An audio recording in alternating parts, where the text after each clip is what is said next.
كل سنة وانتم طيبين. يلا بينا نعمل كحك العيد، كحك نموذجي زي بتاع المحلات واحلى كمان، علشان المكونات بتاعتك انت ضمناها. وهنمشي واحدة واحدة بالطريقة والمقادير المظبوطة جدا اللي هتخليكي تعملي كحكاية نموذج حلو جدا، هتعجبك قوي وهتعجب كل اللي هتقدميها له. زي ما انت شايفين المنظر عامل ازاي، الحشوة مالية الكحكاية جميلة ازاي، والعجينة بتاعت الكحكاية نفسها مفتحة وجميلة ونموذج للكحك يا جماعة. يلا نشوف المقادير. معايا كيلو من الدقيق، عليه ذرة من الملح ضروري، نص معلقة صغيرة من البيكنج باودر، نص معلقة صغيرة من المحلب أو ريحة الكحك. كمان أنا بحط دلوقتي كل المكونات الجافة على بعضيها. معايا نص معلقة من الخميرة أو معلقة صغيرة من الخميرة، 3 معالق من اللبن البودر بيودوه في حتة تانية خالص. معايا معلقتين ونص من السمسم المحمص، ومعايا 3 معالق من السكر البودر. هنحط هنا السكر بودر لان حطينا المكونات كلها جافة على بعضيها، والخميرة ما خمرناهاش لاننا انا عارفة ان هي سليمة ومضمونة. فما عملتهاش في كوباية ولا حاجة عشان اختبرها لاني كنت مختبراها قبل كده.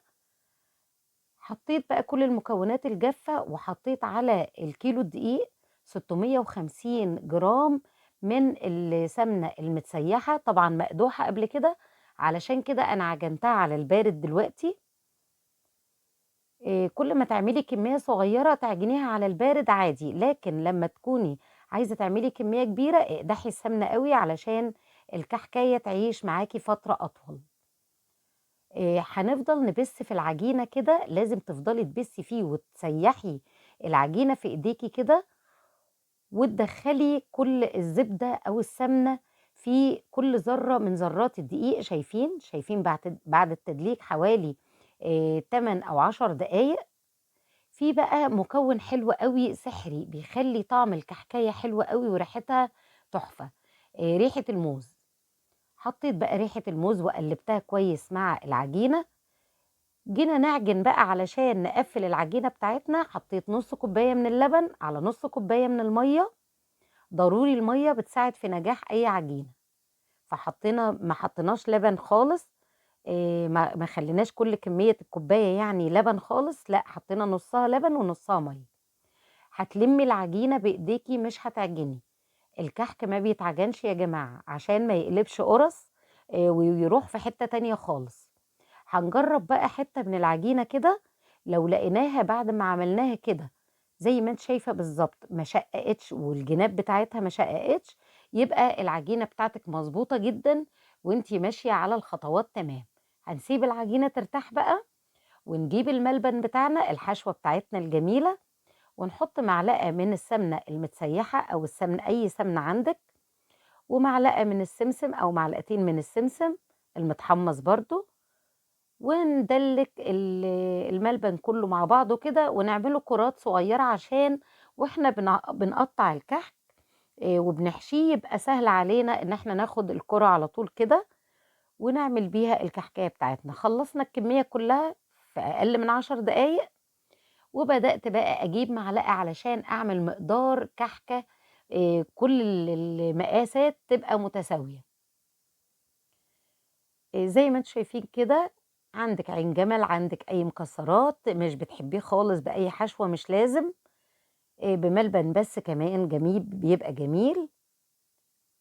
هننقش بقى بالمنقاش وبلاش البصمة يا جماعة، احنا بنضيع التراث بتاعنا.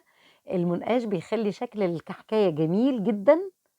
شايفين بقى مقدار المعلقة، انت بتقدري المقدار كده وارتفاعه بالظبط في المعلقة قد ايه، علشان يبقى اسطمبة واحدة لكل الكحكات، ما تبقاش في كحكاية كبيرة وكحكاية صغيرة، تبقي عاملة كل المقدار كله زي بعضه.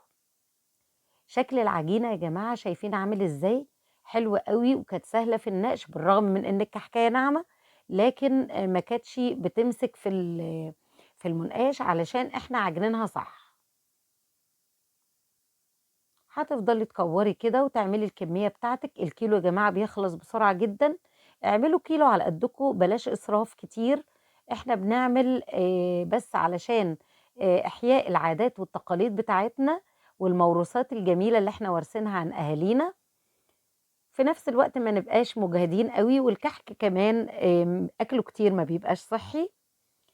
زي ما أنتم شايفين كده رُشّي بقى السُكّر، وشايفين الكحكاية يا جماعة لونها عامل إزاي.